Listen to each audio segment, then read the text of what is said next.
আউযুবিল্লাহি মিনাশ শাইতানির রাজিম বিসমিল্লাহির রহমানির রহিম। সোনাগাজী টিভির পক্ষ থেকে সকলকে শুভেচ্ছা ও ধন্যবাদ। তো প্রতিদিনের মতো আর কি আমি আমার কবিতা অনুষ্ঠান নিয়ে আপনাদের সামনে হাজির হলাম। তো একটা দুঃখের সংবাদ আছে আর কি, আমাদের হচ্ছে বরেণ্য অভিনেত্রী আর কি কবরী ম্যাডাম আর কি উনি মারা গেছে গতকালকে আর কি। তো ইন্না লিল্লাহি ওয়া ইন্না ইলাইহি রাজিউন আর কি, আমরা হচ্ছে ওনার তার মাগফিরাত কামনা করি। তো ওনার অবদান হচ্ছে অনেক আছে মানুষের বাংলা চলচ্চিত্রে জগতে হচ্ছে ওনার অনেক অবদান আছে এবং উনি মানুষ হিসাবে ভালো আর কি। তো আল্লাহ ওনাকে হচ্ছে ক্ষমা করুন, ওনার ভুল ত্রুটিগুলো আল্লাহ ক্ষমা করুন। তো প্রতিদিনের মতো আর কি আমি আমার কবিতা অনুষ্ঠান নিয়ে আপনাদের সামনে হাজির হলাম।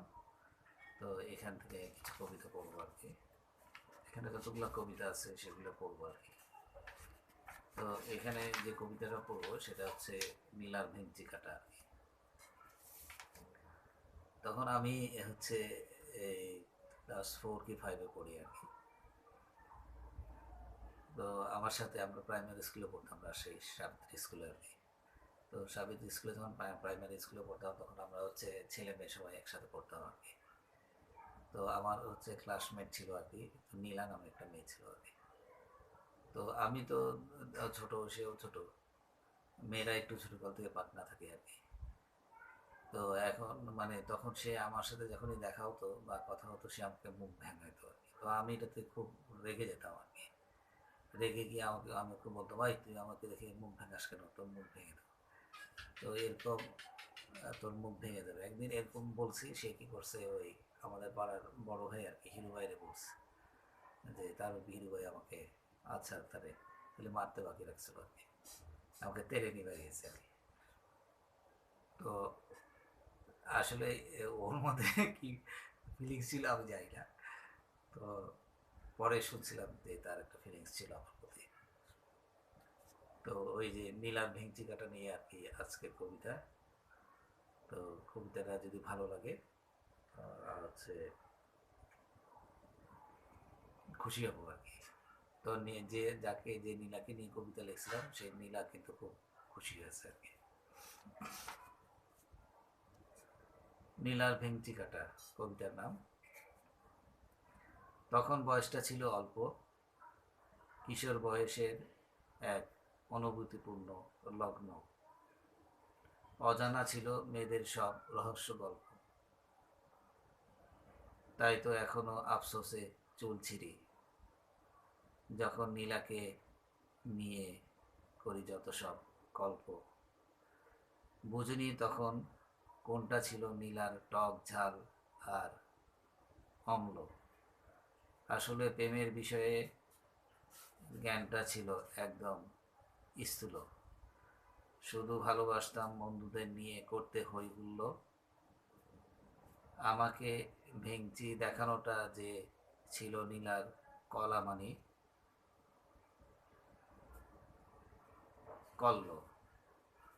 নীলা তুমি এখন কোথায়, যদি তোমাকে বলতে পারতাম। এখনো আমার কল্পনা জুড়ে শুধু খেলা করে তোমার সেই অদ্ভুত ভেঙচিগুলো। এখন বুঝি ভেঙচি কাটার কলা হলো একটি মেয়ের ভালো লাগার আবদিত কল্ল। তো শেষ কবিতাটা ভালো লাগলে মানে এত আর কি। আর এটা হচ্ছে এই এই বইতে হচ্ছে মেঘের যে আমার মেঘ যে বইটা বের করছিলাম আর কি, এটা আমি নিজে পাবলিশ করছি। তো এখানে সব ম্যাক্সিমাম হচ্ছে প্রেমের কবিতা আছে, বিরহেরও কবিতা আছে। তো এটা হচ্ছে এই একটা মেয়ের সাথে, এই মেয়ে হচ্ছে কবি আর কি, সে কবিতা লেখে, খুব সুন্দর কবিতা লেখে। সে আমাকে তার কবিতাগুলো দিয়েছিল আর কি পাবলিশ করার জন্য। সেটা আমি হচ্ছে বাংলা বাজারে একজনকে দিয়েছিলাম, সোহেল বুক প্রকাশনে, তারা কবিতাগুলো হারাই ফেলছে। তার কবিতাগুলো ছিল অপূর্ব কবিতা ছিল, মানে নিজেকে এখন আমি অপরাধ বোধ মনে করি যে শর্মিলীর কবিতাগুলো আমি হারাই ফেলছি। এবং সেটা আমি কথা দিয়েছিলাম যে পাবলিশ করে দেবো, সেটাও আমি করতে পারি নাই আর কি। তো ওই যে সোহেল বুক প্রকাশনী ওরা হচ্ছে তাদের হচ্ছে ওই যেখানে ওদের অফিস ছিল সে অফিসটা চেঞ্জ করে অন্যখানে যাওয়ার সময় তারা হচ্ছে এই কবিতাগুলো হারায় ফেলছে। এখন শর্মিলীর কাছে এই কবিতার কপি আছে কিনা সেটা আমার জানা নেই। তো শর্মিলীর সাথে আমার প্রায় কথা হতো, রাতে কথা হতো। তো এই তাকে নিয়ে কবিতা আর কি। শর্মিলী, প্রেম হচ্ছে কোথায়? তোমার ঘন ঘন মিস কলগুলো আমার এক একটা মুহূর্তের মধ্যে বিরতি টানছে। ফোঁটা ফোঁটা বিন্দুর মতো দাগ কাটছে হৃদয়ে। ভাবতে যেন বাধ্য করছো তুমি আমাকে, ফোঁটা ফোঁটা দাগ কেটে এঁকে ফেলবে বুঝি তোমার মুখচ্ছবি। ভয় হচ্ছে, ভয় হচ্ছে, কেন যেন উতলা হচ্ছি আমি শুনতে তোমার কথা। শর্মিলী, প্রেম হচ্ছে বোধহয়। তোমার ঘন ঘন আমার কবিতা শুনতে চাওয়া, আমার আবৃত্তি শুনে তোমার মুগ্ধ হওয়া, আর কল্পনার সাগরে ভাসা। তোমার আবেগ অনুভূতির শব্দ দিয়ে আমাকে জড়িয়ে ধরে কেমন যেন তুমি খুশিতে খিলখিলিয়ে হাসো। শর্মিলী, প্রেম হচ্ছে বোধহয়। তো কবিতাটা ওই শর্মিলীকে যখন শোনাইছিলাম ও খুব মজা পেয়েছিল আর কি। তো কবিতাটা আরেকবার পড়ি। শর্মিলী, প্রেম হচ্ছে বোধহয়। তোমার ঘন ঘন মিস কলগুলো আমার এক একটা মুহূর্তের মধ্যে বিরতি টানছে। ফোঁটা ফোঁটা বিন্দুর মতো দাগ কাটছে হৃদয়ে। ভাবতে যেন বাধ্য করছো তুমি আমাকে, ফোঁটা ফোঁটা দাগ কেটে এঁকে ফেলবে তোমার মুখচ্ছবি। ভয় হচ্ছে, কেন যেন উতলা হচ্ছে আমি শুনতে তোমার কথা। শর্মিলী, প্রেম হচ্ছে বোধহয়। তোমার ঘন ঘন আমার কবিতা শুনতে চাওয়া, আমার আবৃত্তি শুনে তোমার মুগ্ধ হওয়া, আর কল্পনার সাগরে ভাসা। তোমার আবেগ অনুভূতির শব্দ দিয়ে আমাকে জড়িয়ে ধরে কেমন যেন তুমি খুশিতে খিলখিলিয়ে হাসো। শর্মিলী, প্রেম হচ্ছে বোধহয়। তো কবিতাটাও সুন্দর। আমার আরও কিছু কবিতা আছে যেগুলো আমি এখনো বই আকারে পাবলিশ করি নাই। সেগুলো হচ্ছে করবো আর কি। তো দাদার বাড়ির কবিতাটা আগে পড়ছিলাম, তারপর যেহেতু এই বইটা পড়তেছি তো এটা পড়ি আর কি। কবিতার নাম হচ্ছে দাদার বাড়ি। সোনাগাজী হতে বাস সোনাগাজী বাস স্ট্যান্ড হতে উত্তরে দুটো পথ হলে বাখারিয়ার পথ ধরে মিজিবাড়ি মসজিদের পুকুর পার ঘেঁষে সরু মেটো পথটা পারিবারিক গোরস্থানে ঠেকে। সেখানে পা পড়লে তাদের মনে পড়ে প্রিয় ভাই সুজনকে প্রাণ দিতে হয়েছিল অকালে। দুর্বৃত্ত দুর্বৃত্তরা নির্মমভাবে খুন করেছিল তারে। শিমুল, বাবলা, নারিকেল, সুপারি গাছের পাতা ঝিরিঝিরি কাঁপে। কে যেন জানান দেয় এসেছে সে বহুদিন পরে। মুখটা স্পষ্ট হলে সারা বাড়ি রোল পড়ে। অমুক এসেছে, বসেছে কার ঘরে, ঘরে উঠানে কথার ফুলঝুরি ঝরে। অমুক অমুকের ছেলে কেমন কি করে, আগন্তুকের প্রাণ পুড়ে সেই দিনের কথা এলে। যারা ছিল তাদের কেউ কেউ এই বাড়ি হতে দূরে, কেউ কেউ শুয়ে আছে নিস্তব্ধ পারিবারিক কবরে। এই কবিতাটা পড়তেছি হচ্ছে আমার পিতা আর কি 2010 সালের 2 তারিখে আছে মৃত্যুবরণ করছিল আর কি। তো আমরা তখন রাজশাহীতে ছিলাম, আমি ঢাকায় ছিলাম। তো আমার আব্বা আমার কাছে ছিল, আমাদের কাছে ছিল তখন। আমি, আমার সেজ ভাই, তারপরে আমার ছোট ভাই, ছোট 2 ভাই আর কি, বাবু, মিল্টন, তারপর ছোট বোন আমার সাথেই ছিল আর কি। তো এর মধ্যে আব্বা আসছিল, তখন আমার ছোট বোন রাজশাহীতে ছিল আর কি। তো উনি অসুস্থ ছিল, ওনার হচ্ছে এই মানে ফুসফুস ফুটা হয়ে গেছিল আর কি। তো আব্বা আমাদেরকে সেটা বলে নাই। তো আব্বা যখন আমাদের বাসায় আসলো তখন আমাকে বললো যে সে আমার জন্য আসছে, আমাকে কিছু কথা বলার জন্য। তো তখন সে আমাকে অনেকগুলো নির্দেশনা দিয়েছে আর কি। তো আল্লাহ যদি চায় ইনশাল্লাহ সেগুলো পূরণ করার চেষ্টা করব। তো আমার আব্বা হচ্ছে একসময় কিছুদিন ছিল, আমার আব্বা ওখানে খাওয়া দাওয়া কষ্ট হচ্ছিল, আমি একটু বকছিলাম, সে রাজশাহী চলে গেছিল। পরের দিনই হচ্ছে আমার পিতা ওই বাজারে হচ্ছে আম কিনতে গেছিল রাজশাহী শ্যাম বাজারে, ফেরার পথে আর কি রিক্সাতে হিট স্ট্রোক করে মারা গেছে আর কি। তো আমার আব্বার হচ্ছে আত্মার মাগফিরাত কামনা করে করতেছি আর কি, আল্লাহ যেন তাকে জান্নাতবাসী করে এবং তার জীবনের সকল গুণাগুলো যাতে আল্লাহ মাফ করে দেয়। তো কবিতাটা হচ্ছে রাজশাহীর শামুকদম নগরকে নিয়ে আর কি। তো কবিতার নাম হচ্ছে শামুকদম নগরে। বাবার কাছে শুনেছি অস্পষ্ট মনে পড়ে, বাবা তখন ব্যাগ গোছাচ্ছিল শামুকদম নগরে যাবে বলে। বাবা কি যেন বাবা কি কাজে যেন একটু আড়াল হলে আমি নাকি আমার জামা প্যান্ট রেখেছিলাম বাবার ব্যাগে। বাবা যখন আমার বাবা যখন আবার তার ব্যাগ গোছাতে গেল তখন নাকি আমার ছোট্ট জামা প্যান্ট দেখে বাবা হেসে ফেলে বলেছিল, বাবা তুমি আমার বাবা যাবে আমার সাথে শামুকদম নগরে। ছোট্ট অবুজ আমি মাথা নাড়িয়ে বলেছিলাম যাব তার সাথে। তখনই প্রথম বাবা আর আমার শামুকদম নগরে যাওয়া। বাবা আমাকে অনেকবার বলেছিল আমরা সপরিবারে একদিন শামুকদম নগরে যাবই বলে, আমার নাকি অমনভাবে সেখানে যাওয়া। তো কবিতাটা আবার পড়ি। শামুকদম নগরে।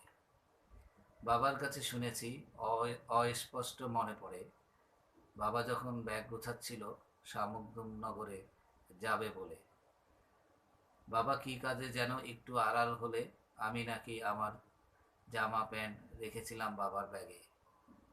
বাবা যখন আবার তার ব্যাগ গোছাতে গেল তখন নাকি আমার ছোট্ট জামা প্যান্ট দেখে বাবা হেসে ফেলে বলেছিল, বাবা তুমি আমার বাবা যাবে আমার সাথে শামুকদম নগরে। ছোট্ট অবুজ আমি মাথা নাড়িয়ে বলেছিলাম যাব তার সাথে। তখনই প্রথম বাবা আর আমার শামুকদম নগরে যাওয়া। বাবা আমাকে অনেকবার বলেছিল আমরা সপরিবারে একদিন শামুকদম নগরে যাব বলেই আমার নাকি অমনভাবে সেখানে যাওয়া।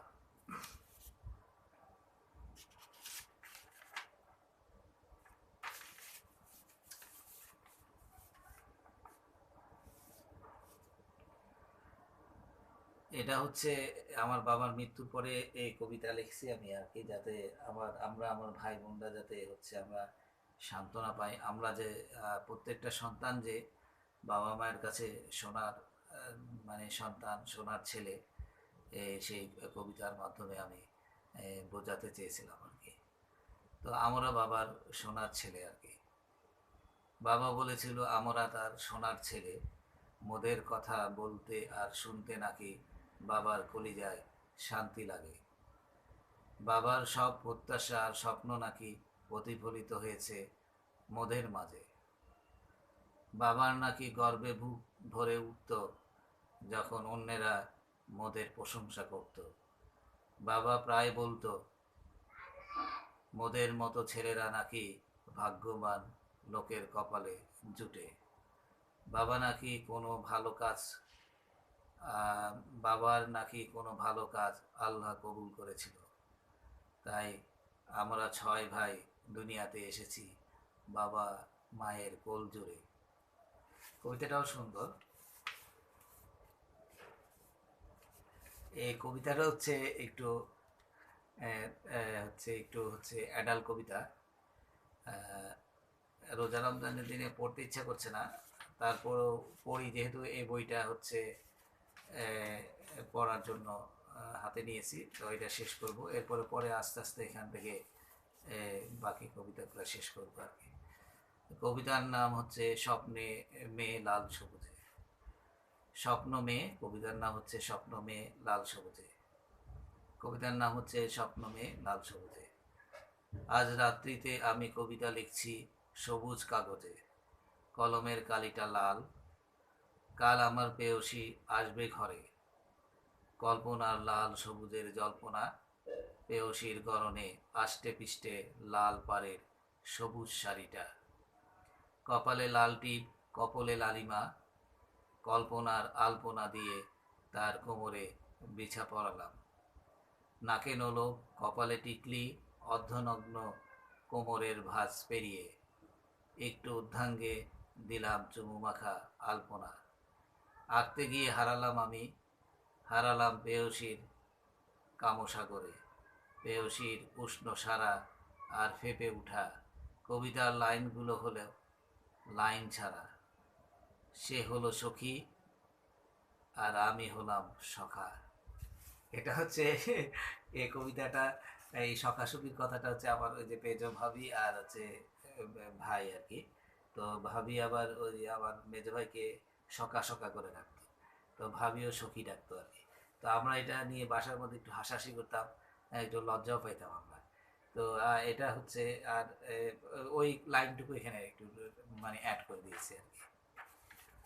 এই ৫টা বাজে কবিতার নাম হচ্ছে ৫টা বাজে কখন, মানে আমি যখন চাকরি করতাম আর কি, চাকরি আমি ইচ্ছা করে ছাড়লাম ওকালতি পেশায় আসার জন্য। বেশ ভালো স্যালারি পেতাম আর কি, ১ লাখের কাছাকাছি পাইতাম, ১ লাখের উপরের মতো পাইতাম আর কি। তো চাকরি ছাড়লাম হচ্ছে এই ওকালতি ব্যবসায় আসার জন্য, ওকালতিটা ঠিক মতো করার জন্য আর কি। একসাথে চাকরি ওকালতি হচ্ছিল না আর কি।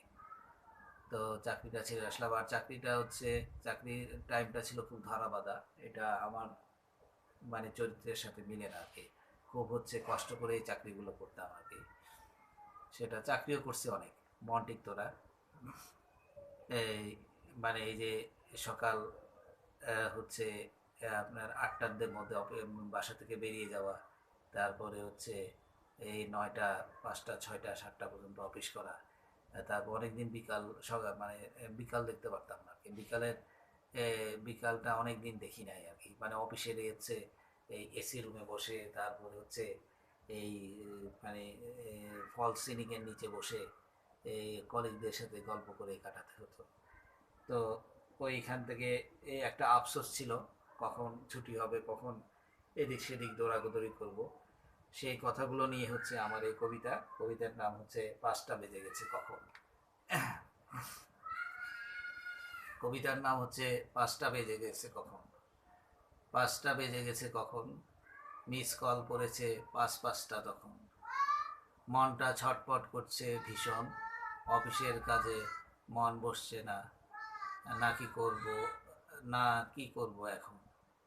নীলার কলটা নিলে হতে হবে ব্যাককেলে এমন, ধাবায় বসে অর্ডার দিবে নীলা দই ফুচকা আর দই চুরমুর। দই চুরমুর দেন। আমার পকেটের ১২টা বাজবে, বলতে পারবো না এত দাম কেন। মৌসুমীর কলটা নিলে যেতে হবে ৩২ নম্বরের লেন। যত সমস্যার উৎপত্তি তিনি সমস্যাকে অভিযুক্ত করেন। যত সমস্যার উৎপত্তি তিনি সমস্যাকে অভিযুক্ত করেন, নিজেকে বড়ই স্মার্ট ভাবেন আর যত্রতত্র চাপা মারেন। নির্লজ্জতাকে পরিপুষ্ট করতে হলে নির্লজ্জতাকে পরিপুষ্ট করতে ছেলে বন্ধুদের সিগারেট শেয়ার করে টানেন। কিছু বলবে সে, কেন ভাই সস্তা কথা ছাড়েন, দম মারলে মারেন নইলে আমাকে দেন। লিমনের কলটা নিলে হয়তো ফোনেই শেষ হবে সৌজন্য কথন, কিংবা আড্ডা জমাতে নির্ধারিত হবে কোনো নির্দিষ্ট স্থান। সাজুর খবর কি, বাড়ি কি বিয়ে করেছে, লাভলু কি করে এখন, রোমানার খবর মেলেনি, আর মহসিনের ক্যামেরায় উঠতি নারীর জীবন। হ্যালো, ভাবির কলটা নিলে সন্ধ্যাটা কাটবে এমন, চায়ের সাথে ডালের বড়া, পেঁয়াজু, বেগুনি আর পাঁপড়, তাজা দারুণ। গল্পে গল্পে কেটে যাবে সময়, কিন্তু মন বলছে না আজকে নয় অন্যদিন কেমন। মৌলির কলটা নিলে মৌলির কলটা নিলে সময়টা থাকবে নিয়ন্ত্রণে। সুন্দরী সে সুন্দর করে ভাবে, সব যেন যেমন তেমন। তার সুকণ্ঠ বাজে কানে, সঞ্চালিত মনে প্রাণে উৎফুল্ল মন। মোবাইল ফোনে আড়ালে আড়ালে শ্রবণ আড়ালে কথন। দুজন দুজনকে নিয়ে হয়তো অবসরে ভাবে কিছুক্ষণ, হয়তো কোনো দিন মুখোমুখি দাঁড়াবে দুজন, যদি থাকে প্রাণের আবেদন। 5টা বেজে গেছে কখন, মিস কল করেছে 5টা তখন। কবিতাটা আরেকবার পড়ি। এটা হচ্ছে কবিতাটা ভালো, আমার ভালো অনেক কবিতা, আমার লেখা অনেক ভালো কবিতার মধ্যে এই কবিতাটাও একটা। 5টা বেজে গেছে কখন, 5টা বেজে গেছে কখন, মিস কল করেছে 5টা তখন। মনটা ছটফট করছে ভীষণ, অফিসের কাজে মন বসছে না, কি করব এখন। মীরার কলটা নিলে হতে হবে ব্যাককেল এমন, ধাবায় বসে অর্ডার দিতে হবে, ধাবায় বসে অর্ডার দিবে নীলা, দই ফুচকা আর দই চুরমুর দেন। আমার পকেটের 12টা বাজবে, বলতে পারবো না এত দাম কেন। মৌসুমীর কলটা নিলে যেতে হবে 32 নম্বরের লেন। যত সমস্যার উৎপত্তি তিনি সমস্যাকে অভিযুক্ত করেন, নিজেকে বড়ই স্মার্ট ভাবেন আর যত্রতত্র চাপা মারেন। নির্লজ্জতাকে পরিপুষ্ট করতে ছেড়ে বন্ধুদের সিগারেট শেয়ার করে টানেন। কিছু বললে বলবে সে, কেন ভাই সস্তা কথা ছাড়েন, দম মারলে মারেন, নইলে আমাকে দেন। বিমলের কলটা নিলে হয়তো ফোনেই শেষ হবে সৌজন্য কথন, কিংবা আড্ডা মারতে নির্ধারিত হবে কোনো নির্ধারিত স্থান। সাজুর খবর কি, সাজুর খবর কি, বাড়ি কি বিয়ে করেছে, লাভলু কি করে এখন। রোমানার খোঁজ খবর মেলেনি, আর মহসিনের ক্যামেরায় উঠতি নারীর জীবন। হ্যালো ভাবির কলটা নিলে সন্ধ্যাটা কাটবে এমন, চায়ের সাথে ডালের বড়া, পেঁয়াজু, বেগুনি আর পাঁপড় ভাজা দারুণ। গল্পে গল্পে কেটে যাবে সময়, কিন্তু মন বলছে না, আজকে নয়, অন্যদিন কখন, অন্যদিন কেমন। মলির কলটা নিলে সময়টা থাকবে নিয়ন্ত্রণে, সুন্দরী সে সুন্দর করে ভাবে সব যেন যেমন তেমন। তার সুকণ্ঠ বাজে কানে, সঞ্চালিত মনে প্রাণে উৎফুল্ল মন। মোবাইল ফোনে আড়ালে আড়ালে শ্রবণ আড়ালে কথন।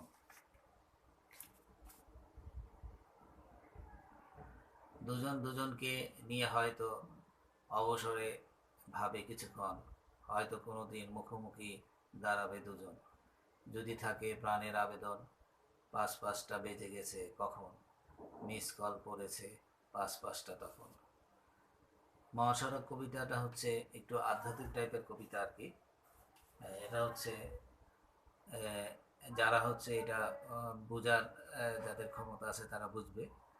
মানে হচ্ছে মানুষ হচ্ছে তার হচ্ছে ইহ জগৎ থেকে একসময় সে পরজগতে যাবে, এবং তার দৃশ্যপটে হচ্ছে সে মানুষের কল্পনা চিন্তায় কর্মে যে তাকে একসময় যে ও রুহু জগতে যেতে হবে, সেই কথাই হচ্ছে এখানে উল্লেখ করা হয়েছে আর কি।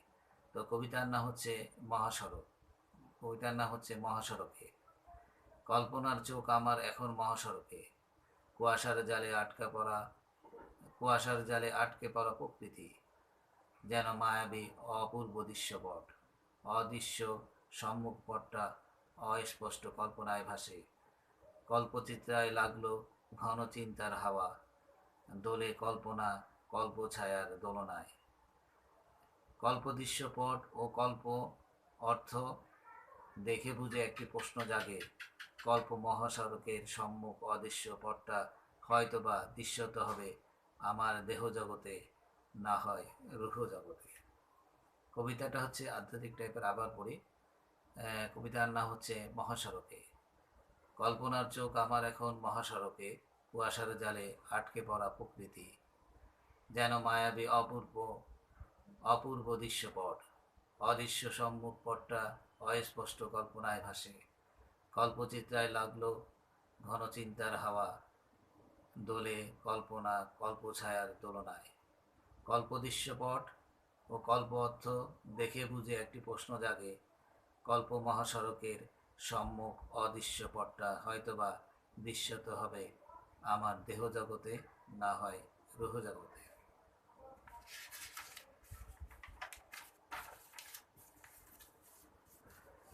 এখন যে কবিতাটা পড়বো সেটা হচ্ছে বর্ষার স্মৃতি। এটা হচ্ছে আমার যে প্রথম প্রেমিকা আর কি। আমরা আমরা যে পাড়ায় থাকতাম আর কি, রাজশাহীর হচ্ছে এটা হচ্ছে রেশমপট্টির সাথে নতুন পাড়ায় থাকতাম। তো আমরা থাকতাম একটা বিল্ডিংয়ের 3 তলায় ভাড়া থাকতাম।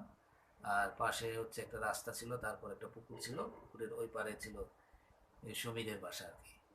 যখন বৃষ্টি হতো ওই সুমি জানালায় আসতো আর কি, আর আমি হচ্ছে এই আমাদের ছাদে উঠতাম আর কি, ভিজে বৃষ্টিতে ভিজতাম। অনেক সময় সুমি আবার আমাকে দেখে তাদের ছাদে উঠতো আর কি।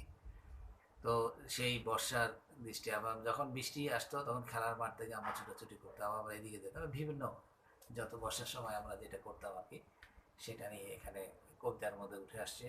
সেটা হচ্ছে কবিতা আছে বর্ষার স্মৃতি আর কি। কোনো এক সময় বর্ষার আবেদনে সাড়া দিতে উতলা থাকতাম। বর্ষার আকাশে মেঘ জমেছে, বৃষ্টি নামবে অঝরে। খবরটা ছড়িয়ে পড়লেই সবাই জড়ো হতাম। কখনো পাড়ার গলি, পাড়ার মোড়, কিংবা খেলার মাঠে।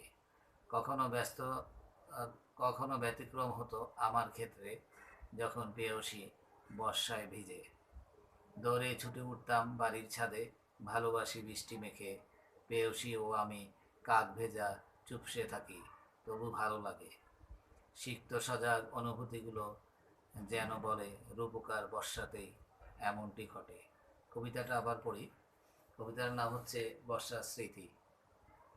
কোনো এক সময় বর্ষার আবেদনে সাড়া দিতে উতলা থাকতাম। বর্ষার আকাশে মেঘ জমেছে, বৃষ্টি নামবে অঝরে। খবরটা ছড়িয়ে পড়লে সবাই জড়ো হতাম। কখনো পাড়ার গলি, পাড়ার মোড়, কিংবা খেলার মাঠে। কখনো ব্যতিক্রম হতো আমার ক্ষেত্রে, যখন পেয়সী বর্ষায় ভিজে। দৌড়ে ছুটে উঠতাম বাড়ির ছাদে, ভালোবাসি বৃষ্টি মেখে। পেয়সী ও আমি কাক ভেজা, চুপসে থাকি, তবু ভালো লাগে। সিক্ত সজাগ অনুভূতিগুলো যেন বলে রূপকার বর্ষাতে এমনটি ঘটে।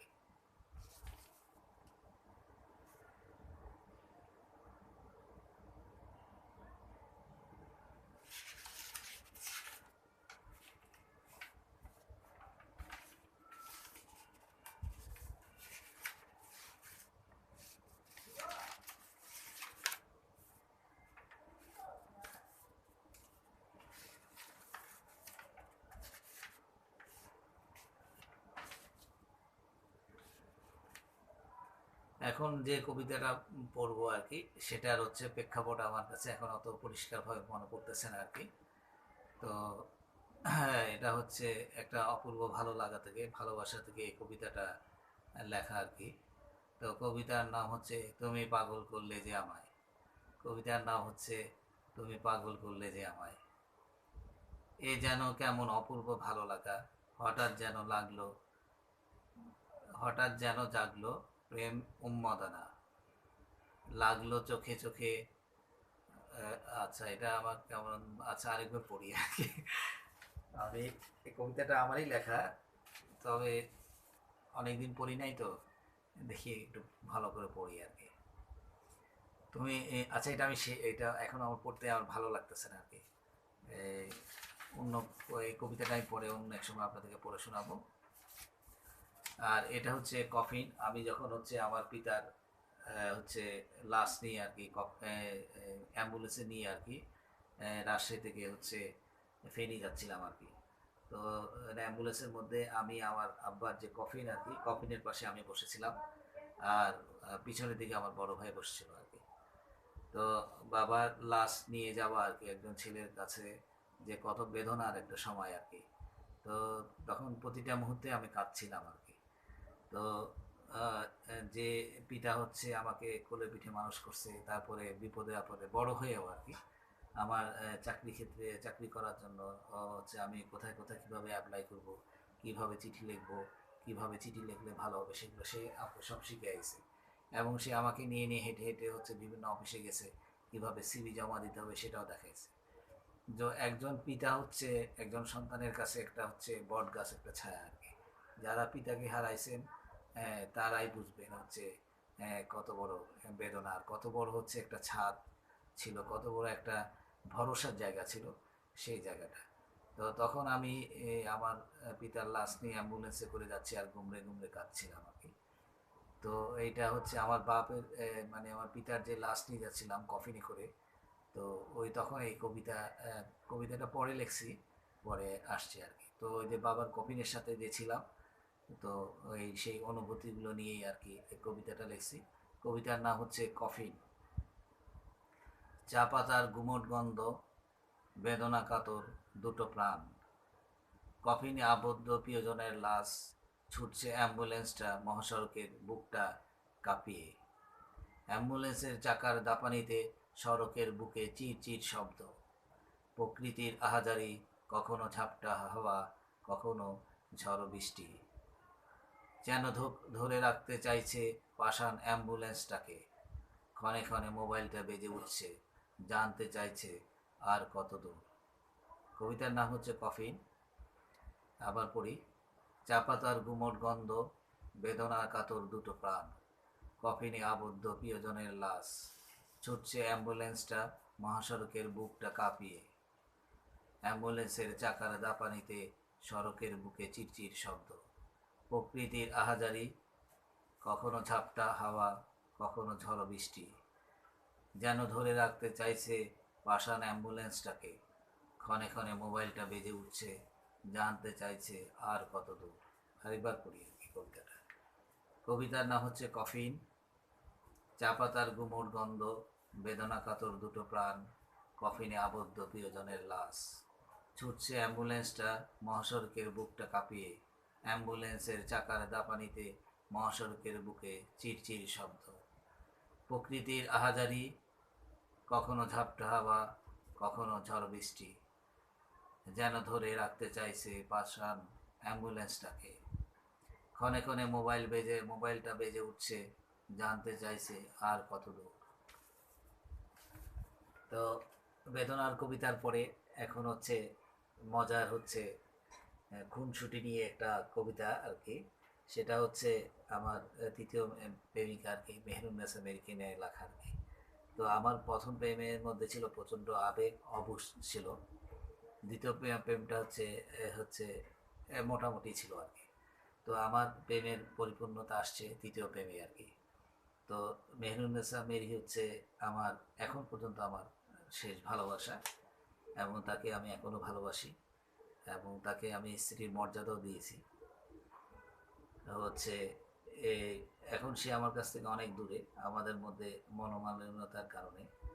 তো মেহরুন্নেসা মেরি যেখানেই থাকো, ফিরে এসো। তো মেহরুন্নেসা মেরির সাথে যে খুনসুটি নিয়ে কিছু কবিতা আর কি। তো তখন সে আমাকে তার এটা চাই নিয়ে সে হচ্ছে আমাকে বেশ ছোটোখাটো সে যন্ত্রণা দিত, আবার আমি বেশ মজা পেতাম। তার চাওয়াগুলো হচ্ছিল আমার কাছে খুব মজার আর কি। তো আমি তার চাওয়া মানে তার ইচ্ছেগুলো পূরণ করতাম, কিন্তু একটু দুষ্টুমি করতাম আর কি। তো তো তখন ওই যে ওকে আমি তখন এই নেদারল্যান্ডের একটা কোম্পানিতে চাকরি করতাম আর কি, সবচেয়ে বড় কর্মকর্তা ছিলাম হচ্ছে ওয়েল প্যাকে আর কি। যারা ছিল, যারা চারজন ডাইরেক্টর ছিল, একজন হচ্ছে ওয়ার্কিং পার্টনার ছিল আমাদের হচ্ছে বুলবুল স্যার, আর বাকি তিনজন। আর সব টোটাল অফিসে যারা ছিল আমি সবার পড়েছিলাম আর কি। তো তখন আমাদের অফিসটা ছিল হচ্ছে গুলশান নিকেতনে আর কি। নিকেতন থেকে বেরিয়ে এসে আমি আবার যে মহাখালীর মোড়ে আসলাম, তখন আমি এই কল্যাণপুরে থাকতাম আর কি। তো ওই মহাখালী মোড়ে এসে এই তখন এই মেরিকে ফোন দিলাম, বললাম যে সেদিন পূর্ব দিকে হচ্ছে চাঁদ হচ্ছে পূর্ব দিকে চাঁদ আছে, মানে তখনও পূর্ব দিকে বিকালের দিকে তো পশ্চিম দিকে হেরে যায়। কেন জানা ও ফিলিংসটা অন্যদিকে গেল আর কি। না ওই দিন হচ্ছে, হ্যাঁ না ওই দিন চাঁদ উঠছে আর কি, চাঁদ তো পূর্ব দিক থেকে উঠে আর কি। না চাঁদ কোথা থেকে উঠে? আচ্ছা না, ওদিন হচ্ছে চাঁদের কথা বলছি। না ওদিন হঠাৎ হঠাৎ করে চাঁদ উঠছে, চাঁদ মানে চাঁদটা বড় চাঁদ, পুরা চাঁদ মানে গোটা চাঁদ আর কি। তো এখন মেরিকে ফোন দিলাম, বললাম যে তুমি আকাশের দিকে তাকাও, যেখানে আসো। তখন মেরি তখন ইয়াতে থাকতো আর কি, এই নিকুঞ্জ, উত্তরে নিকুঞ্জ থাকতো। তো ওদের বাসায় বেলকনি আছে, আমি বললাম যে বেলকনিতে তুমি আসো, দেখো একটা চাঁদ উঠছে, বড় একটা চাঁদ আছে পূর্ব দিকে। তো আমি বললাম যে পূর্ব দিকে চাঁদ রেখে তোমার জন্য চাঁদ রাখলাম। তখন এই মেহরুন্নেসা মেরি আমাকে বললো, চাঁদ কি তোর বাপের নাকি? হ্যাঁ, তো সে সে আমাকে মজার মজার উত্তর দিত আর কি, আমার ভালো লাগতো আর কি। মানে হচ্ছে সে একটু দুষ্ট প্রকৃতির ছিল, আমি হচ্ছে দুষ্ট প্রকৃতির মেয়েকে পছন্দ করি আর কি। তো মেহরুন্নেসা মেরির সাথে আমার হচ্ছে পরিপূর্ণতা একদম ম্যাচুর বয়সে প্রেম আসছে আর কি তার সাথে। এবং আগের যেগুলো প্রথম প্রেম ছিল, অবুঝ প্রেম ছিল, আবেগপূর্ণ ছিল।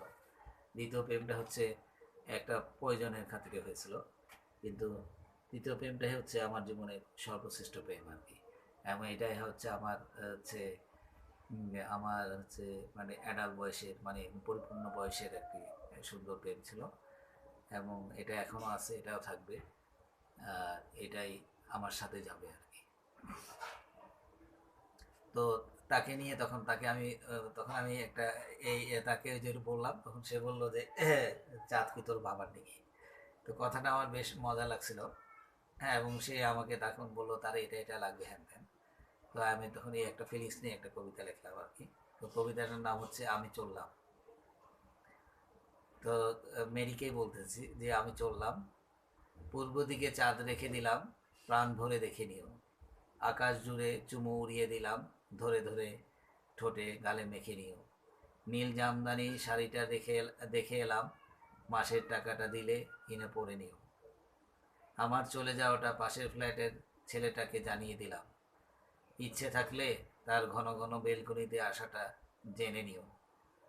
পোষা মাগি বেড়ালটা বড্ড জ্বালাতন করলে একটা নেংটি কুকুর পুষে নিও। কিছু গল্প, উপন্যাস ও কবিতায় তোমার কথা লিখলাম, কখনো সময় পেলে পড়ে বুঝে নিও।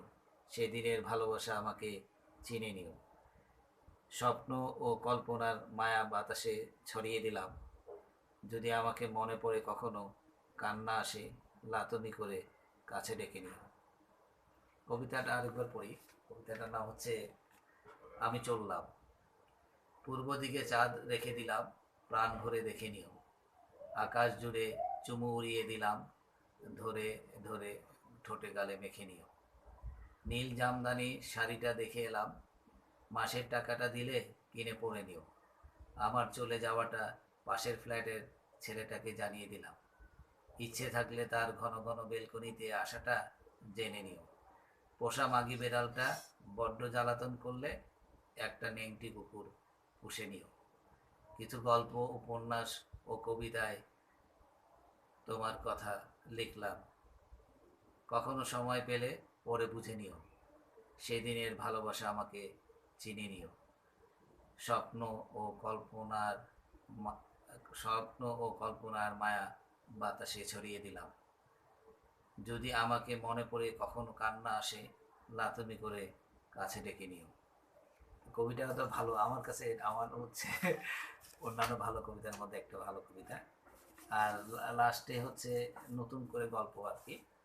সেটা হচ্ছে আমি তখন ইয়াদের বাসায় ছিলাম আর কি, মেরিদের বাসায় ছিলাম তখন, ওই যে উত্তরা নিকুঞ্জে ছিলাম, মেরিদের বাসায় ছিলাম, 20 নম্বর রোডে ওদের বাসায় গেছিলাম। তো তখন মেরির সাথে সময় কাটাচ্ছিলাম। এদিকে হচ্ছে আবার ওই যে আওয়ামী লীগের 3 জন নেত্রী আর কি, হচ্ছে দুজনের নাম আমার মনে আছে। একজন নাম হচ্ছে মাজেদা আপা, আর একজন হচ্ছে চামেলি আপা। এরা হচ্ছে ওই যে আমার কবিতার বই পড়ছে আর কি, আমার হাবলু উপন্যাস গল্পের বইটা পড়লো, তারা পড়ছে যে হাবলু, আর একটা আছে এই যে জীবনের রং কবিতা। তখন তারা হচ্ছে আমাকে দেখার জন্য তাদের হচ্ছে খুব ইচ্ছা হয়েছে, এবং তারা আমাকে ফোন করছে। তো আমি বললাম যে ঠিক আছে, তাদের সাথে দেখা করব। তো তারা এখন থাকবে হচ্ছে ওই যে পল্টনে হচ্ছে ওয়ার্কার্স পার্টির অফিস আছে, ওয়ার্কার্স পার্টির ওখানে থাকবে, ওরা থাকবে। তো আমি ওই যথারীতি হচ্ছে এই মেরির কাছ থেকে বিদায় নিয়ে সিএনজি নিলাম আর কি, তারা অনেকক্ষণ ধরে অপেক্ষা করছে। তো আমি সিএনজি করে আসতেছি, আর তারা হচ্ছে এখাদিকে এই চামিলি আপা আর হচ্ছে মাজেদা আপা, আর সঙ্গে আরেকজন ছিল, ওনার নামটা আমার মনে নাই। তো উনিও পুরাতন ঢাকার আর কি। ওনারা আমার জন্য অপেক্ষা করছিল আর কি। তো এই আমি যখন সিএনজি আসছি, সিএনজিতে আস্তে আস্তে হচ্ছে আমার এই কবিতার থিমটা মাথায় আসছে আর কি। তো কবিতাটা আমার কাছে খুব ভালো কবিতার মধ্যে একটা কবিতা। আপনাদের খুব মজা মজা লাগবে আর কি। এবং এই চামেলি আপনাদেরকে কবিতাটা শোনাইছি আর কি, মাজেদ আপনাদেরকে, তারা কিন্তু খুব খুশি হয়েছে আর কি। তো কবিতার নাম হচ্ছে নতুন করে গল্প। একটি নতুন গল্প, তার নায়িকা তিন। এক বেচারা পথিক, একটি পরিচিত নাম্বার বারবার বেজে চলেছে কালক্ষেপণে। অস্থির সেই বেচারা পথিক, একটি রোমাঞ্চিত বিকাল, উতলা সেই তিন নায়িকা। অদেখা পথিকের অপেক্ষায় একটি একটি বিরূপ সময়ের জালে আটকে পড়া বাল্য অপেক্ষার মাত্রা। বিষণ্ণ বিবশ তিন নায়িকা। একটি ট্যাক্সি ক্যাবে বেচারা পথিক, সড়কে সড়কে যানজট। এই তো আসছি, আটকে পড়েছি জ্যামে।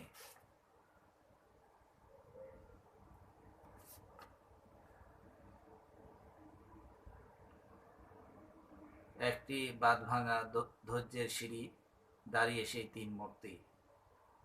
এই তো এসে পড়বে অদেখা পথিক। একটা চেনা পথ, চেনা অট্টলিকা, চোখে মুখে।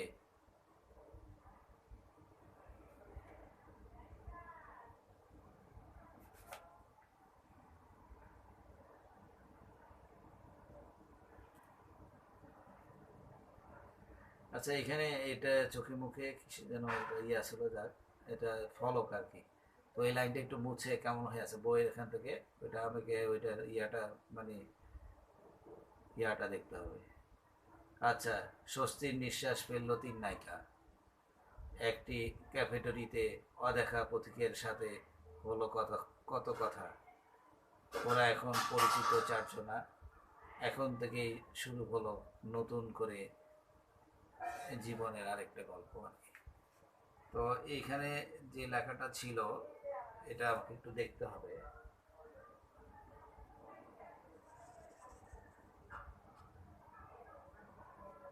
আচ্ছা, আচ্ছা, এখানে আজকে শেষ করি।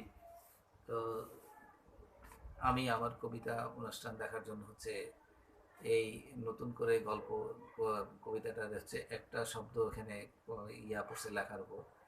এটা আমি একটু দেখে নিই, আমার যে লেখার যে অরিজিনাল কপি আছে সেটা দেখে এটা ঠিক করতে হবে। তো আমি বা আমার কবিতা অনুষ্ঠান দেখার জন্য আপনাদেরকে সোনাগাজী টিভির পক্ষ থেকে সকলকে শুভেচ্ছা, ধন্যবাদ। লা ইলাহা ইল্লাল্লাহু মুহাম্মাদুর রাসূলুল্লাহ।